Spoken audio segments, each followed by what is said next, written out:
Hey YouTube, this is Mike, and this is part 2 in a series on how to code the casino game Ultimate Texas Hold'em. You may recall in part 1 we worked on scoring any 7-card poker hand, and in this part 2 I'm going to start with a little combinatorial mathematics lesson in Excel. And how many ways can you choose? No, let's do 7 cards out of 52 without regard to order. And this is the answer. And let's put some commas in it.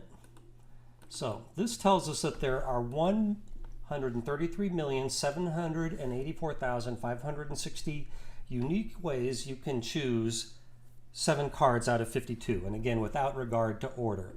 And you can do this with this combin function in Excel, which goes equals combin, and then the number of items you're picking from, and then a comma, and then the number of items you are picking. So in this case, 52, 7. However, we're going to be doing our coding in Visual Studio, and that one thing we're going to have to do is do the combinatorial function by hand. And so let me show you how I'm going to do it. And again, we're going to use the case of choosing 7 cards out of 52 as an example. So for that first card, there's 52 possible cards to choose from. And then for the second card, there are 51 left. And then for the third card, there are 50 left, and so on. So this is right here is the number of ways you can pick 7 cards out of 52 with regard to order. But now we need to tease out of this the number of ways you can order the same cards, and that is going to be 7 factorial, which is 1 times 2 times 3 times 4 times 5 times 6 times 7. However, there's a short function for this. It's called fact in Excel. You just say fact 7, and that will give you the number of ways you can order 7 items, and you can see that it's the same thing.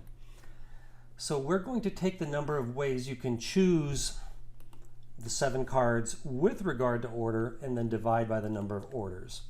And you can see that gives us this same number, 133,784,560. So now we're ready to go over to Visual Studio.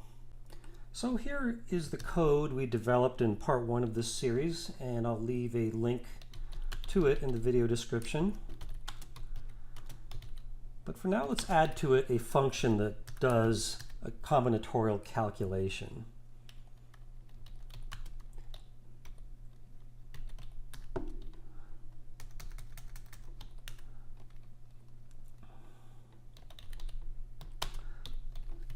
So let's pass to it 2 values, x and y. X will be the number of items we're choosing from, and y will be the number of items we are choosing. So let's first cycle for I equals the number of items, and we will go through x minus y plus 1 and go down. So in the case of, say, choosing 5 items out of 52, I is going to start at 52 and then go to 51, 50, 49, and then 48 and stop. So 5 items to take the product of. And for each time, we're going to multiply this value of c by I, where c is eventually going to be the number of combinations we desire. So after this loop, we will have the number of combinations or with regard to order, which is called the number of permutations. So next, let's divide by the number of ways you can order those items.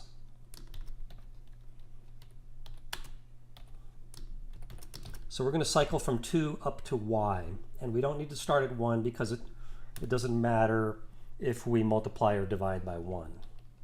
So here we're going to divide by I as we go. And then we're going to return the integer value of C. Now C should be a nice round number anyway, but just out of good coding, I'm going to convert it to an integer. So let's declare this function. And now let's run it. So let's comment out these scoring loops, which take a while. And let's create a variable C.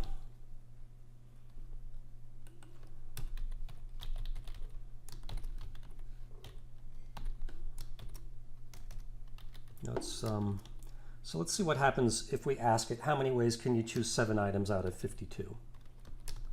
And then let's output the answer.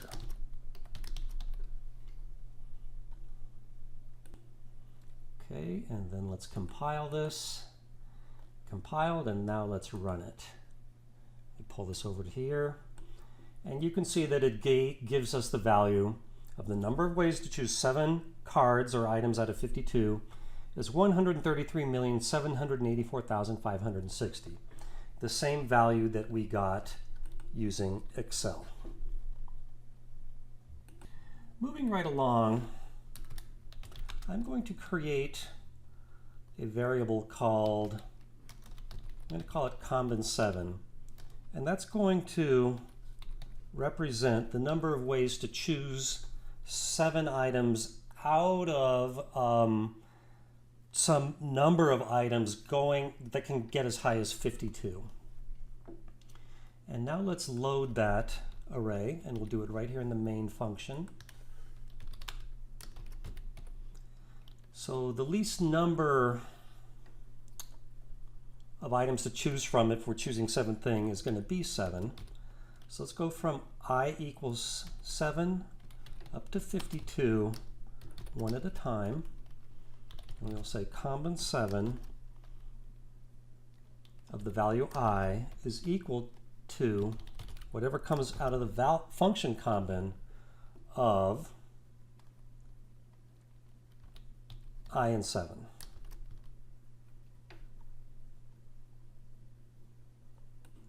And excuse me, these should be brackets, not parentheses, because it's an array. And now we're going to do the same thing, but for choosing any number of items from 2 to 7. And you may ask, why don't I just make this a 2-dimensional array? It's because these arrays are going to get called so often that I think it's going to be a little bit faster to have individual arrays.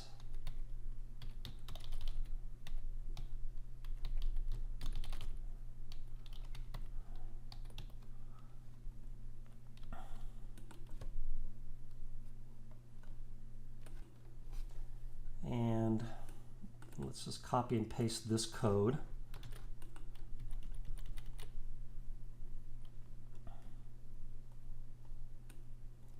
So here we're working on Combin6, Combin5, Combin4, Combin3, Combin2, and let's change these minimum values.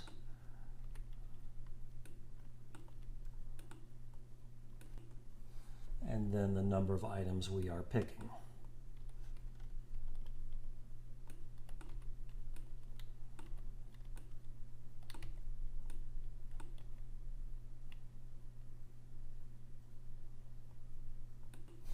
And I forgot to put a 2 here.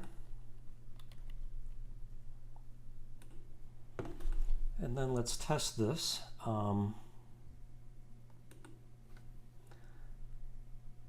Let's take out this code here and this line here.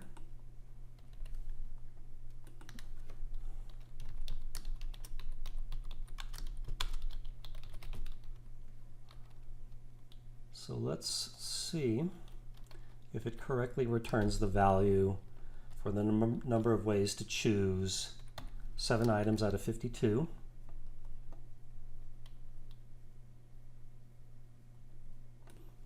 excuse me, these should be brackets because this is an array, not a function. And then let's do the same thing with picking 5 cards out of 52. And let's not forget to put a carriage return in the middle.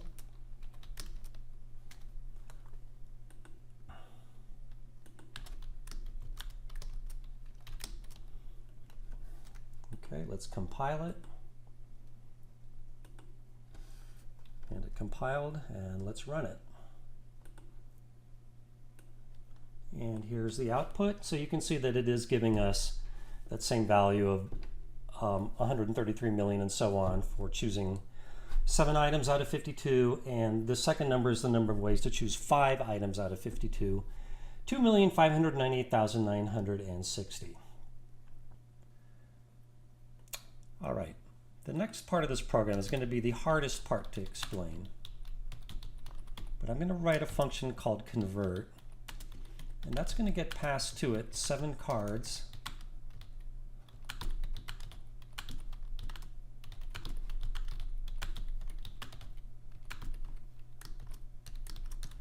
and it's going to take those 7 cards, or should we say 7 numbers, and convert them to a single number. And the idea being that these 7 numbers are going to represent cards, and it's going to return someplace in the array an array of score values of every possible way to get 7 cards out of 52.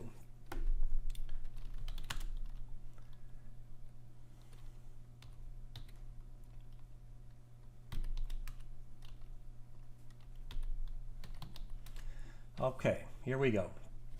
The math of this is going to be a little bit confusing, so try to pay attention. So we're going to start out, now let's start out by saying that C is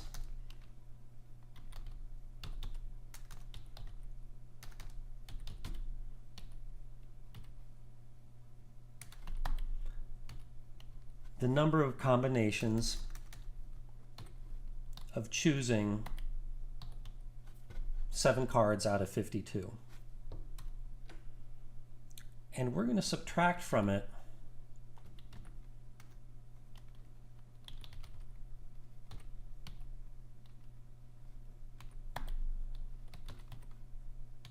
some value. Okay, let me try to explain what's going on here.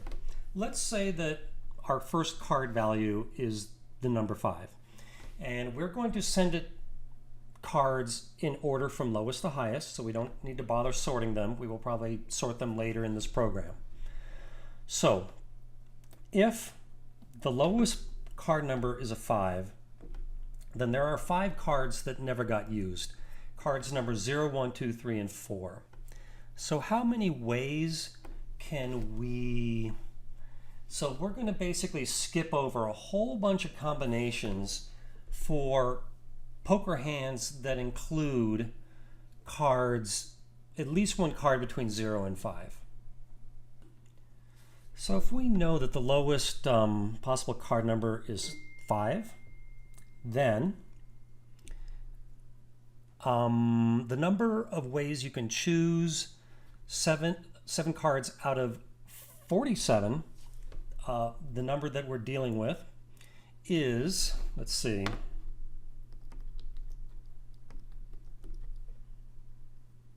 62,891,499.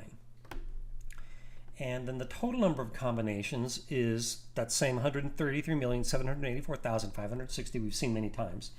So we can subtract 62,891,499 from 133,784,560 to get the number of combinations that we are skipping over. And that is what C should be after this second step here. So next we're going to do 2 similar combinations to skip over some cards in between card 1 and card 2.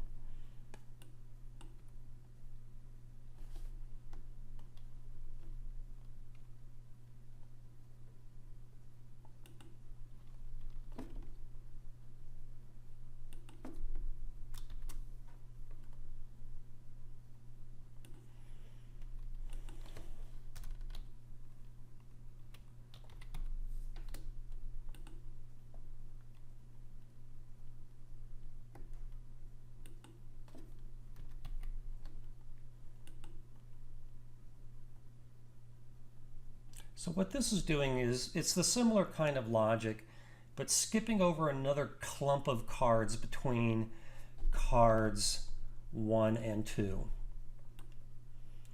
And now, let's keep doing this. Now skipping over the clump of cards between card 2 and card 3.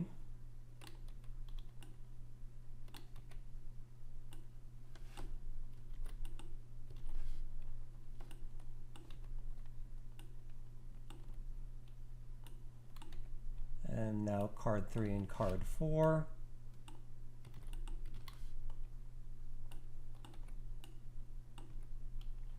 And now card 4 and card 5.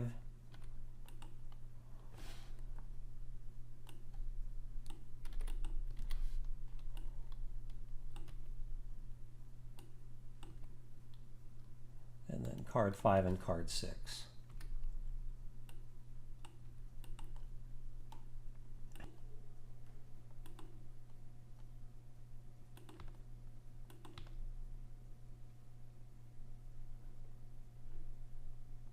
And let's see if this, let's declare this function.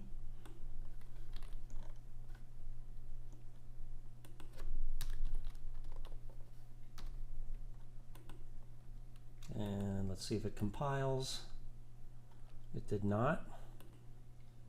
Okay, a couple mistakes that I made is this array should go up to 53. And this doesn't return a value. It should return C. So let me try to compile it again. And it worked. I forgot to properly consider the 7th card, so let me do that.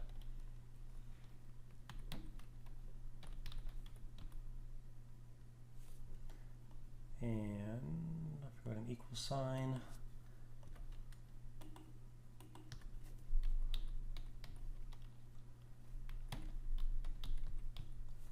So hopefully that correctly accounts for all 7 cards. And let's test it out here. Say C equals convert cards 5, 10, 15, 20, 25, 30, and 35. And I happen to know what that value should be. So let's output that. Compile and run. So this is telling me the index for those particular 7 cards is 75,352,208. And I happen to know that's right from an article that I wrote for my newsletter. And yeah, next let's check that it converts every single combination of cards correctly. So let's copy and paste this score 7 all function, just mainly because I just like the looping code. So I'm going to change the name of what I just copied to test 7 all. And then let's change this word to test. And here,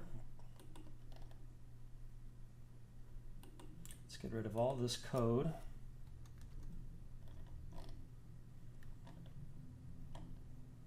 So we're going to say, we don't need to say point equals 0. We're going to say point, and we're going to convert cards C1, C2, C3, C4, C5, C6, and C7.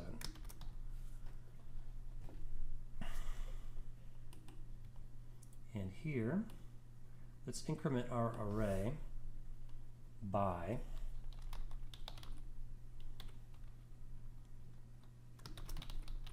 the value in the array according to that point.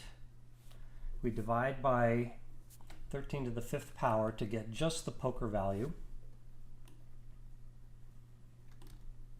And that should again keep a running count of all our poker hands.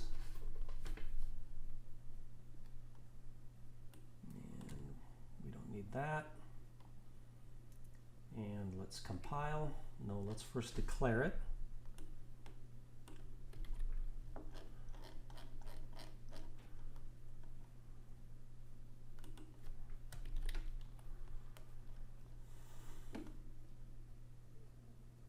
And we're going to need to run this to score all those hands.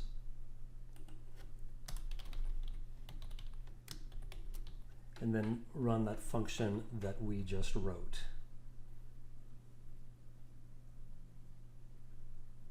So compile and run.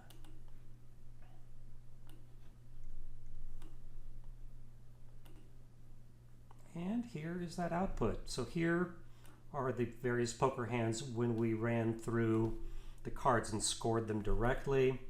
And here they are when we read the array. It's feeding into, again, cycling through all the cards, converting that to an integer, and then looking up that integer or index in the array. And you can see that we get the same values. So I am satisfied that the program is working so far.